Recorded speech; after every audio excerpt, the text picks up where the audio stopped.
En RDC, le mot dialogue revient comme un réflexe politique. À chaque tension électorale, à chaque contestation, à chaque crise institutionnelle, l'idée d'un dialogue national ressurgit. Mais 20 ans après Sun City, 10 ans après les accords de Saint-Sylvestre, et encore que le pays traverse une nouvelle période d'incertitude, une question s'impose. Le dialogue est-il encore une solution ou est-il devenu un outil de gestion de crise sans lendemain? Les analyses récentes montrent un paysage divisé, un pouvoir qui parle d'inclusion. L'unité nationale s'impose plus que jamais comme une exigence fondamentale.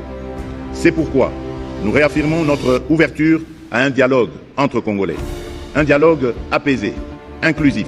Une opposition qui parle d'illusion. Non, il n'est pas ici question de légitimer les groupes armés. Ces narratifs, nous l'avons, on les fait gober au peuple congolais. C'est un narratif manipulateur. Parce que tout le problème n'est pas de savoir qui va aller au dialogue.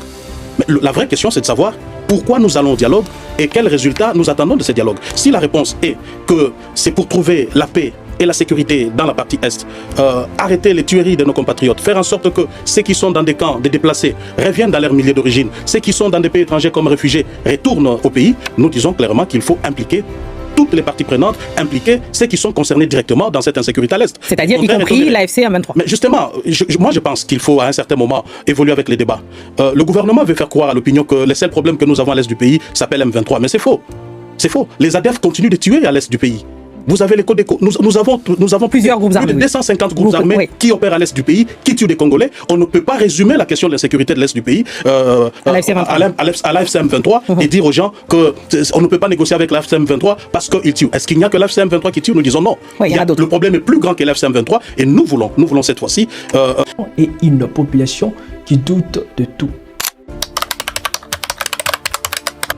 Selon plusieurs analyses, le dialogue proposé aujourd'hui s'inscrit dans un climat de contestation électorale, des crises de légitimité, de méfiance entre institutions et d'un pays fracturé par la guerre à l'Est. Les églises catholiques et protestantes, traditionnellement médiatrices, ont elles-mêmes exprimé des doutes sur la crédibilité du processus politique actuel. Davantage. Peut-être que c'est moi qui interprète. Peut-être pour le président, ce dialogue se ferait en 2 temps. Donc un temps avec ceux qui ont pris les armes, un temps avec...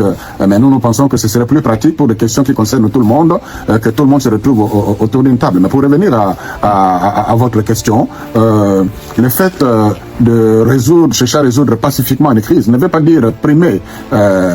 Et surtout que on se retrouvera aussi dans le cas de responsabilité partagée, mais bien qu'à des degrés différents. J'insiste, à des degrés différents. Donc, et aussi, la facilitation des dialogues, le médiateur n'impose pas. Okay.